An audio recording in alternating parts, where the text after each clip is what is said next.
नमस्कार दोस्तों, मेरे चैनल पर आप सभी का स्वागत है। आइए सुनते हैं 1958 में रिलीज़ हुई फिल्म पंचायत का रिव्यू। यह फिल्म एक क्लासिक पारिवारिक ड्रामा है जो ग्रामीण जीवन, न्याय और अटूट दोस्ती की नींव पर आधारित है।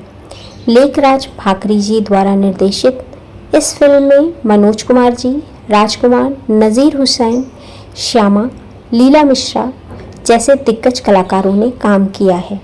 मनोज कुमार जी की यह शुरुआती फिल्मों में से एक है। कहानी है दो गहरे दोस्तों रामदास यानी नज़ीर हुसैन और चरणदास के इर्द गिर्द घूमती है। दोनों की दोस्ती इतनी गहरी है कि वे अपने बच्चों का रिश्ता एक दूसरे के परिवार में तय कर देते हैं। रामदास की दो बेटियां हैं, रूपा और माया।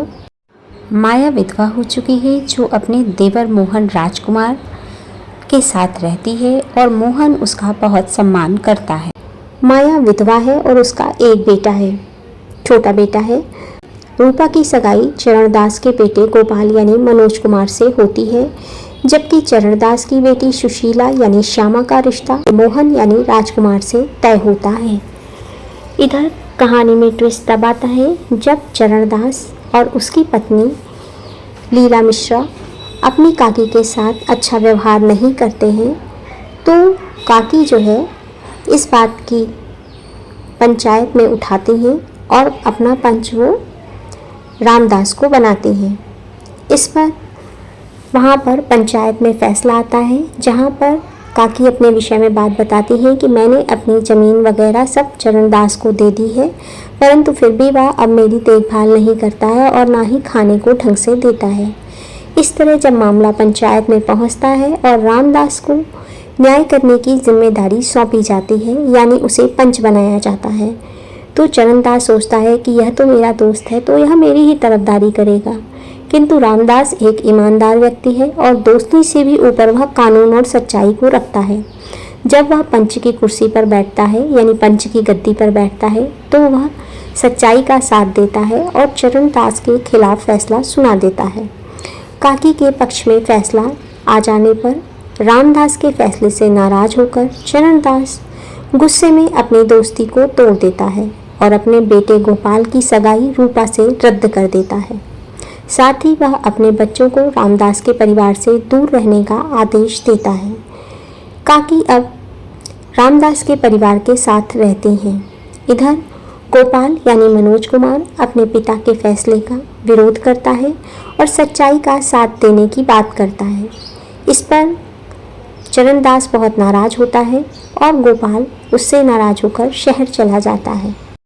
चरणदास माया से घर गहने अपनी बेटी सुशीला के नाम करने को कहता है, तभी मोहन की शादी सुशीला से होगी। माया सब कुछ सुशीला के नाम कर देती है और तब चरणदास रामदास और रूपा काकी को भी घर से जाने को कह देता है। इसके बाद ही वह सुशीला की शादी मोहन से होने देता है। सुशीला की शादी मोहन से हो जाती है और सुशीला घर में आ जाती है, लेकिन वह माया और उसके बेटे के साथ बुरा सलूक करती है। साथ ही साथ घर का चूल्हा भी अलग कर लेती है। इधर माया को घर से जाने को भी कह देती है कि सब कुछ तो मेरे ही नाम है, तो तुम यहाँ पर क्यों हो, चली जाओ यहाँ से। इधर रूपा से शादी करने के लिए गिरधर पहलवान और उसकी माँ घर पर आते हैं और रामदास जी से बात करते हैं, किंतु रामदास और रूपा उन्हें मना कर देते हैं, जिस पर पहलवान और उसकी माँ नाराज होकर वहाँ से चले जाते हैं और रूपा को किडनैप कर लेते हैं। रामदास को घायल कर देते हैं जब वह उन्हें रोकने की कोशिश करता है। इस पर काकी भागते हुए माया के घर जाती हैं और वहाँ पर वो माया को सब कुछ बताती हैं। यहाँ पर माया मोहन के कमरे में जाकर उसे बताती है कि रूपा को कुछ लोग उठा ले गए हैं। मोहन तुरंत वहाँ पर जाने को करता है, लेकिन उसे सुशीला बार बार रोकती है। माया का जो छोटा बेटा होता है वह चाचा को बताता है कि रूपा को कहाँ पर ले गए हैं, क्योंकि उसने छुपकर देखा था कि रूपा को वो लोग कहाँ ले जा रहे हैं। मोहन रूपा को वहाँ से बचाकर ले आता है और उन सब की बहुत पिटाई करता है, लेकिन वह स्वयं भी बहुत घायल हो जाता है। जब माया कहती है कि मुझे मोहन को एक बार देखने दो तो सुशीला नाराज़ होकर उन्हें घर से जाने को कह देती है कि तुम्हारी वजह से ही मोहन की इतनी तबीयत खराब हुई है, वह इतना घायल हो गया है, अब क्या चाहती हो। इधर रामदास और बहुत परेशान रहता है, लेकिन जब रूपा को देखता है तो उसकी जान में जान आ जाती है कि बेटी मेरी सुरक्षित घर आ गई है। मोहन पंचू को बुलाता है और वहाँ पर अपनी बात रखता है। पहलवान और उसकी माँ के खिलाफ पंचू को सारी बात बताता है। जब पंचू को सारी बात पता चलती है तो वह कहते हैं आप अपना पंच किसे चुनेंगे। रामदास अपना पंच चरणदास को चुनता है और उसके बाद जब चरणदास गद्दी पर बैठता है तो उसे सच्चाई का एहसास होता है। इधर पहलवान सोचता है कि वह दोनों तो दुश्मन है, रामदास और चरणदास, तो फैसला मेरे ही पक्ष में आएगा। लेकिन जब चरणदास उस गद्दी पर बैठता है तो उसे समझ आ जाता है कि मैं पंच हूँ तो मुझे सच्चाई का ही साथ देना है, और वह फैसला रामदास के पक्ष में करता है और पहलवान और उसके साथियों को पुलिस में देने के लिए कहता है। इस पर रामदास और चरणदास गले मिलते हैं और सुशीला भी सबसे माफ़ी मांग लेती है। चरणदास काकी से भी माफ़ी मांगता है और काकी को अपने घर ले जाता है। अब सभी प्रसन्न होते हैं और गोपाल की शादी रूपा से हो जाती है। फिल्म का समापन दोनों परिवारों का पुनर्मिलन और सामाजिक न्याय की जीत के साथ होता है।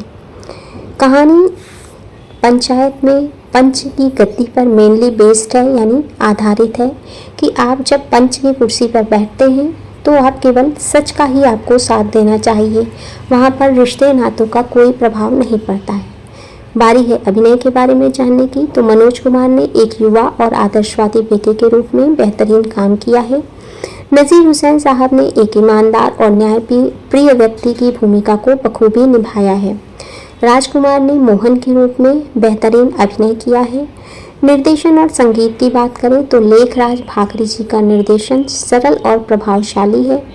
फिल्म का संगीत दिया है इकबाल कुरैशी साहब ने, और इसके गीत जैसे ताथैया करके आना उस दौर में काफ़ी लोकप्रिय हुए थे। तकनीकी पक्ष की बात करें तो 1958 के हिसाब से फिल्म के सेट और ग्रामीण परिवेश को बहुत ही सादगी और ईमानदारी से दिखाया गया है। हालांकि एडिटिंग बेहतरीन है। फिल्म की भावना दर्शकों को जोड़े रखती है। अब बारी है रेटिंग के बारे में जानने की, तो फिल्म को मिलते हैं 5 में से 3.5 स्टार। एक क्लासिक ग्रामीण ड्रामा के रूप में इसे एक पारिवारिक फिल्म के रूप में बहुत सराहा गया था और यह मनोज कुमार जी के कैरियर के लिए एक महत्वपूर्ण फिल्म साबित हुई थी। अब जानते हैं मूवी से मिलने वाला मोरल, यानी मोरल ऑफ द मूवी। इस फिल्म का मुख्य संदेश यह है कि सच्चाई और न्याय किसी भी रिश्ते या दोस्ती से ऊपर होते हैं। यह सिखाती है कि एक सच्चा दोस्त वही है जो समाज और कानून के प्रति अपने कर्तव्यों का पालन करे, भले ही इसके लिए उसे अपनों की नाराज़गी मोल लेनी पड़े। मूवी का रिव्यू अगर आपको पसंद आया है तो चैनल को लाइक, शेयर और सब्सक्राइब ज़रूर करें। धन्यवाद इसे पूरा सुनने के लिए। अपने विचार कमेंट बॉक्स में ज़रूर लिखें।